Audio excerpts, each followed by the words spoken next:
한국근현대사를 성경적 세계관으로 알리고 전하는 대한역사문화원의 한국근현대사 바로 알기 특강입니다. 이번 시간은 조선에 온 선교사 세 번째 이야기, 조선 백성에게 드리워진 질병의 멍에를 끊어준 의료선교 역사 중 우리나라 최초의 서양식 병원 이야기를 나누어 보겠습니다. 한국보건산업진흥원이 한국 외국인 환자 유치 등록 의료기관을 대상으로 집계한 2022년 외국인 환자 유치 실적 통계 분석 보고서에 따르면 2009년 이후부터 2022년까지 대한민국에서 의료 서비스를 받은 사람이 총 327만 1,574명이나 된다고 합니다. 2020년에 갑자기 그 수가 줄어든 것은 코로나로 인해 외국인들의 입국이 제한되었기 때문이지만 전체적으로는 매년 외국인들이 치료를 목적으로 대한민국 병원을 찾아오는 수가 늘어나고 있습니다. 수많은 외국인이 의료 서비스를 받기 위해 우리나라에 온다는 것은 우리 의료 수준이 높아졌다는 것을 의미합니다. 이런 결과를 얻기까지는 수많은 노력과 헌신의 과정이 있었을 것입니다. 또 시작도 아주 중요하죠. 시작이 없었다면 결과도 없으니까요. 지금부터 의료 강국, 대한민국의 출발점이 어디인지 살펴볼까요? 구한말 기록을 보면 당시 조선의 의술로는 고칠 수 없는 병이 많았던 것 같습니다. 그러다 보니 무당을 불러 구술하는 일이 빈번했죠. 원인도 모르고 치료법도 모르니 지푸라기라도 잡는 심정이었을 것입니다. 구한말 조선 백성들은 질병의 멍에가 당연한 듯 살아갔습니다. 그런데 조선에 이제껏 본 적 없던 신기한 의원이 나타났죠. 바로 조선 최초의 서양식 병원 제중원입니다. 제중원은 1885년 4월 14일 서울 제동, 지금의 헌법재판소 자리에 세워졌습니다. 어떻게 서양식 병원이 조선에 세워지게 되었을까요? 제중원의 시작에는 이 사람, 호러스 뉴턴 알렌이 있었습니다. 1884년 9월 20일 조선에 입국한 그는 의료선교사로 조선에 왔습니다. 당시 조선의 상황은 선교사를 환영하지 않았지만 미국 공사관 의사 자격으로 조선에 입국할 수 있었습니다. 그는 의사이자 선교사로 조선에 왔고 외교관으로 조선에서의 사역을 마무리했습니다. 알렌 선교사가 조선에 입국한 1884년 12월 갑신정변이 일어났습니다. 그러나 뜻밖에도 이 엄청난 사건은 조선 백성의 질병의 멍에를 끊어줄 놀라운 선물을 남기게 됩니다. 갑신정변 당시 고종과 민비의 총애를 받았던 민비의 조카 민영익이 큰 부상을 입게 되었습니다. 15군데가 넘는 큰 자상을 입어 당시 조선의 의술로는 살아나기 힘든 상황이었죠. 그렇게 죽어가던 민영익을 살려낸 사람이 바로 알렌 선교사입니다. 고종은 알렌 선교사가 펼친 서양 의술에 감동을 받았고 알렌 선교사를 호의적으로 대했고 자신의 주치의로 임명했죠. 20년이 지난 1904년 알렌 선교사가 민영익을 치료한 기사가 미국 신문에 실리기도 했습니다. 알렌 선교사는 이 빅 찬스를 놓치지 않았습니다. 그는 고종에게 서양식 병원의 설립을 요청했고 그렇게 광해원이 탄생하게 되었습니다. 1885년 2월 25일 광해원 설립이 허가되었고 4월 14일 드디어 널리 은혜를 베푼다는 뜻을 가진 조선 최초 서양식 의료기관 광해원이 문을 열었습니다. 광해원은 대중을 널리 구한다는 뜻의 제중원으로 이름을 바꾸었고 일반 백성들도 그 혜택을 누리게 되었습니다. 1887년 알렌 선교사가 주미 조선 공사관의 서기로 임명되면서 헤론 선교사가 제중원의 2대 원장이 되었습니다. 헤론 선교사는 1885년 6월 21일 조선에 왔습니다. 그는 의사로서 최선을 다해 조선 백성을 대했을 뿐만 아니라 나의 임무는 위대한 의사, 예수님에 관해 알리는 것이며 단순히 의학 기술을 베푸는 데 있지 않습니다.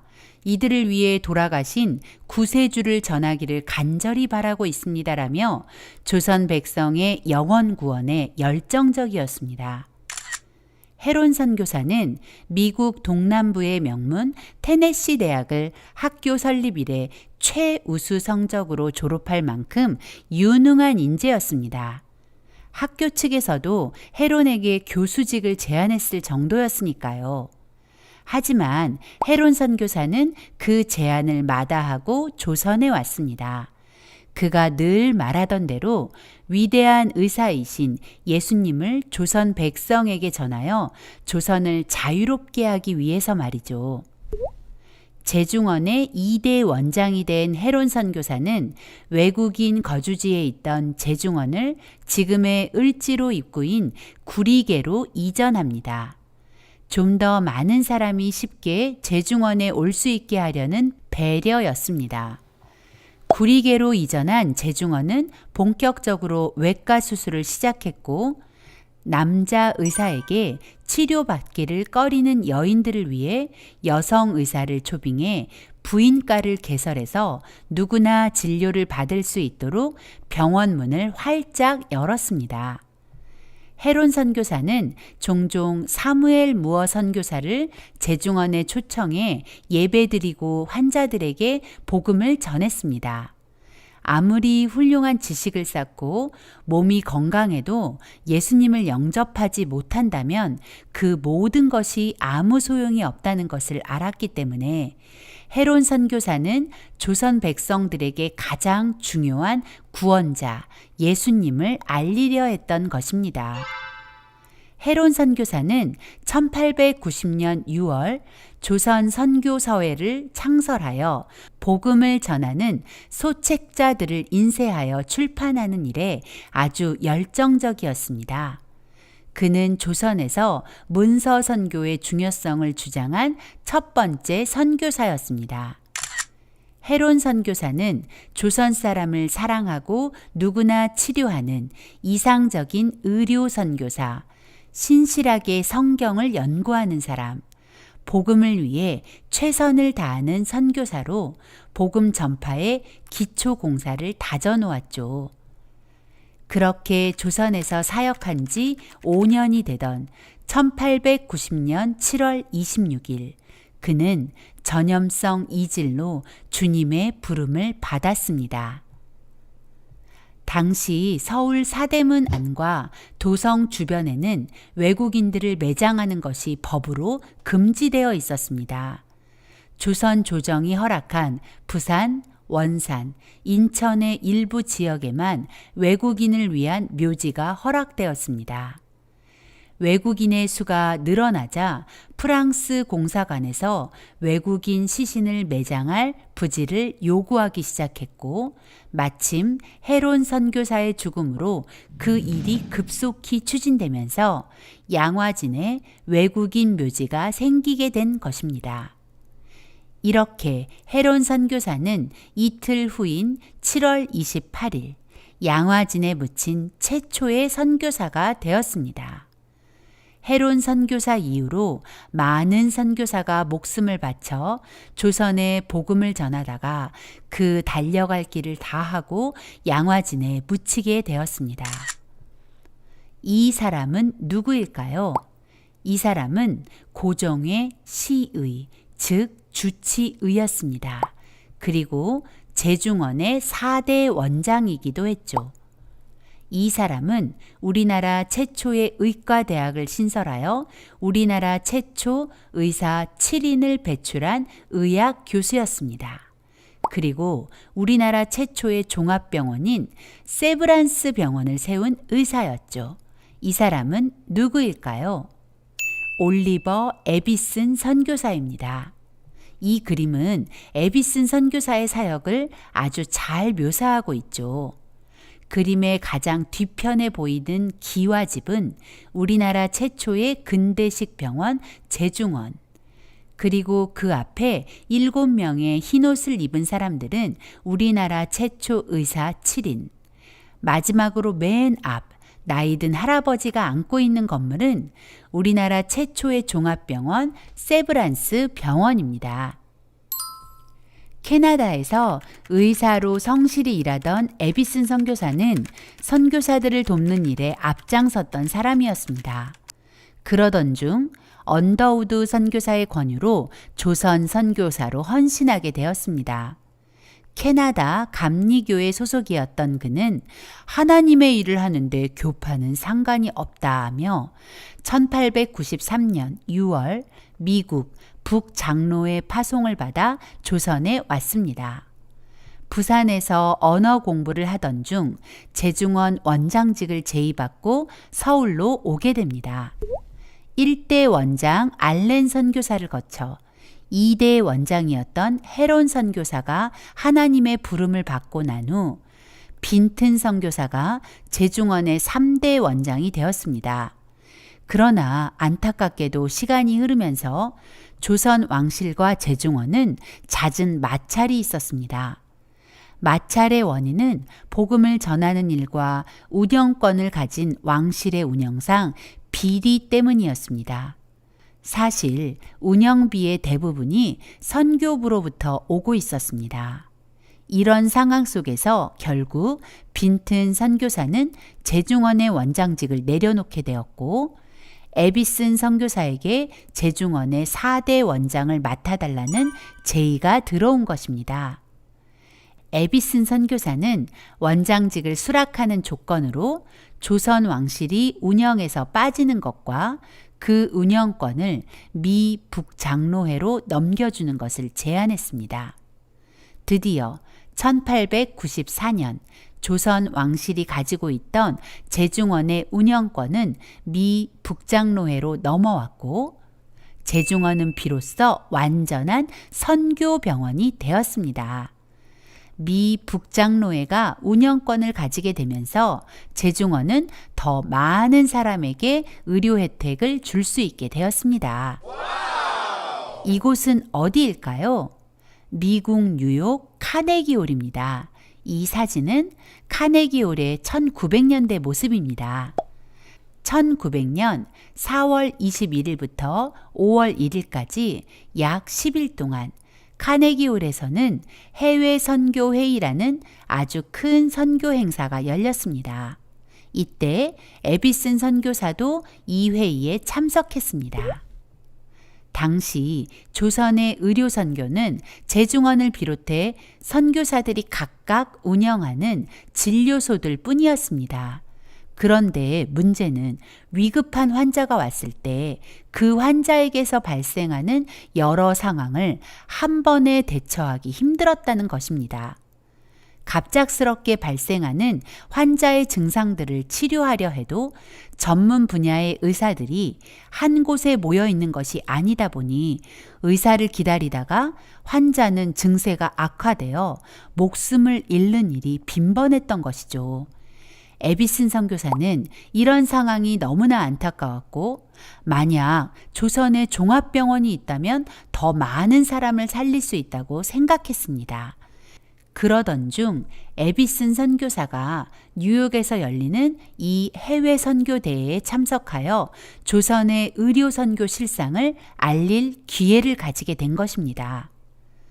에비슨 선교사는 카네기홀에서 조선은 선교사들이 활동하기에 제약이 많은 편입니다.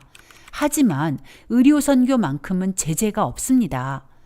복음실은 의술을 펼치려면 우선 제대로 된 병원이 필요합니다. 작은 진료소를 운영하는 의료선교사들이 안정적으로 함께 일할 수 있는 적어도 40명 이상을 수용할 병원이 필요합니다. 라고 호소했습니다. 에비슨 선교사의 이 강력한 호소에 마음이 움직인 사람이 있었습니다. 루이스 세브란스입니다.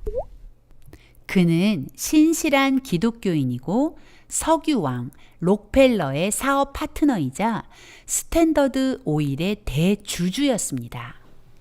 세브란스 병원을 설립할 비용이 얼마인지 물었고 에비슨 선교사는 이미 설계도까지 준비했던 터라 주저없이 1만 달러라고 대답했습니다. 세브란스는 자신이 그 1만 달러를 기부하겠다고 했습니다. 당시 1만 달러는 지금 하나로 환산하면 1,000억에 달하는 돈입니다. 뿐만 아니라 세브란스 병원이 개원한 후에도 더 많은 돈을 기부했는데요. 총 5만 5천 달러나 된다고 합니다. 세브란스는 1913년 세상을 떠나며 아들 존에게도 세브란스 병원을 도우라는 유언을 했고 그의 아들 존은 1934년까지 20년간 12만 4,500달러를 기부했다고 합니다. 이에 그치지 않고 생전에 존 세브란스 재단을 만들어 지금까지도 그 도움을 지속하고 있다고 합니다. 그렇게 탄생한 병원이 바로 세브란스 병원입니다. 세브란스의 아름다운 섬김을 기념하기 위해 병원의 이름을 세브란스로 지었다고 합니다. 지금의 서울역 앞 연세재단 빌딩 자리에 40병상 규모로 지하 1층과 지상 2층 건물에 입원실, 진찰실, 수술실, 실험실, 약국 등과 보일러, 증기탕 시설, 엑스레이 촬영기, 압축 공기 기구, 물리치료 기구 등을 갖춘 최신식 종합병원이 탄생했죠. 1904년 9월 23일 봉헌식과 함께 정식으로 문을 연 후 10월 4일 세브란스 병원의 첫 수술이 진행되었습니다. 그 수술은 백내장 수술이었는데 에비슨 선교사는 조선 백성을 빛으로 인도한다는 의미를 담아 그 수술을 첫 수술로 결정했다고 하네요. 에비슨 선교사는 세브란스 병원 내에 의학 전문학교를 신설하고 우수한 의료 인재 양성에도 힘썼습니다. 허스트 선교사를 의학교 교수로 영입하고 나서 의료 교육은 더 체계적으로 이루어졌다고 합니다.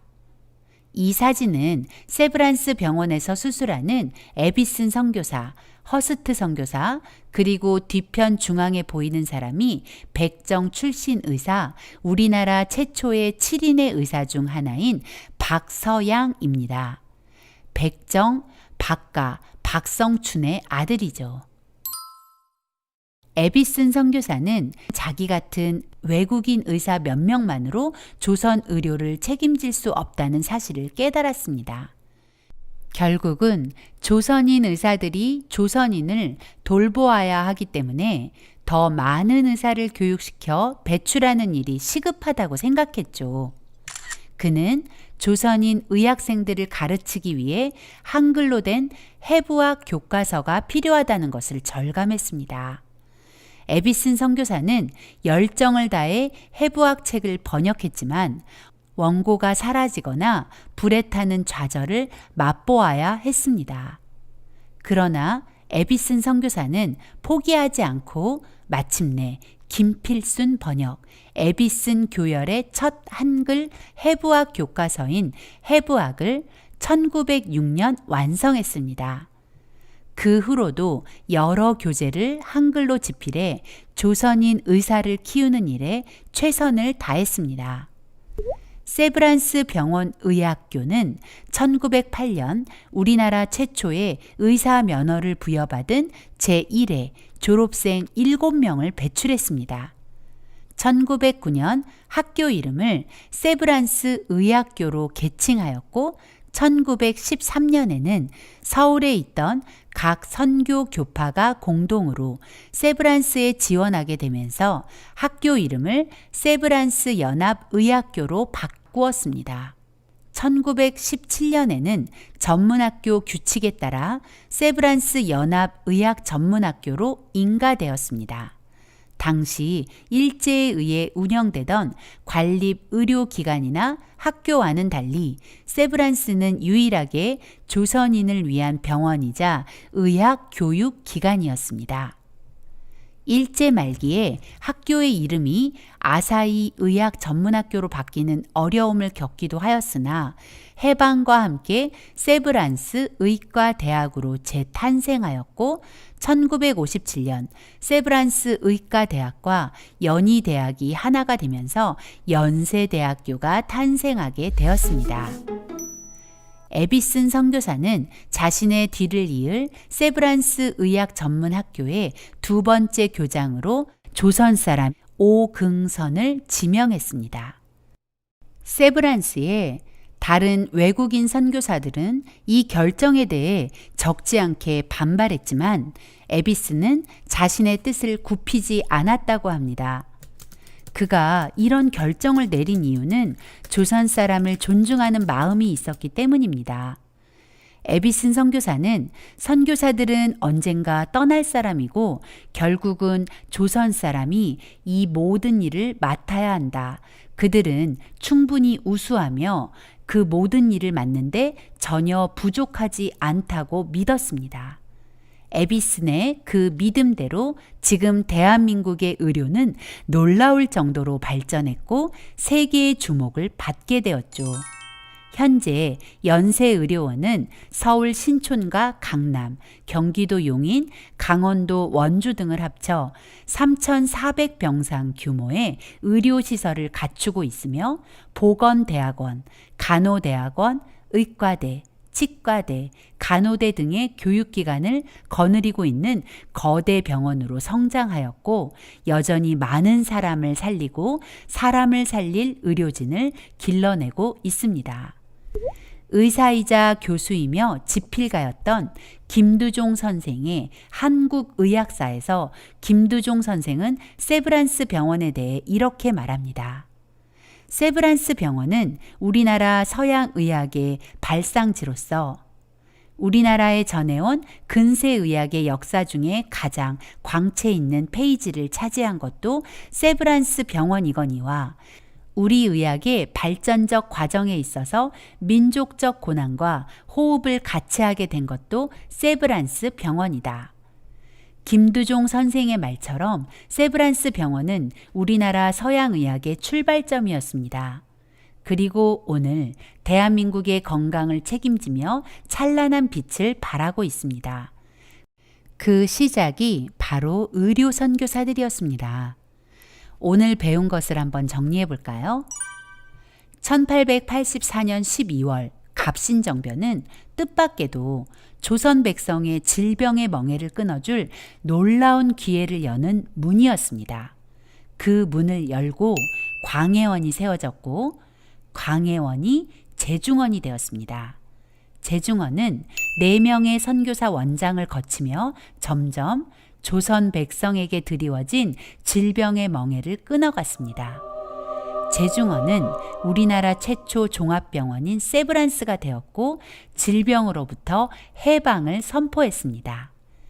이 역사의 시작에는 하나님이 계셨고 그 말씀에 순종하여 조선에 와서 조선 백성을 사랑한 선교사들의 헌신이 있었다는 것을 기억해야 할 것입니다.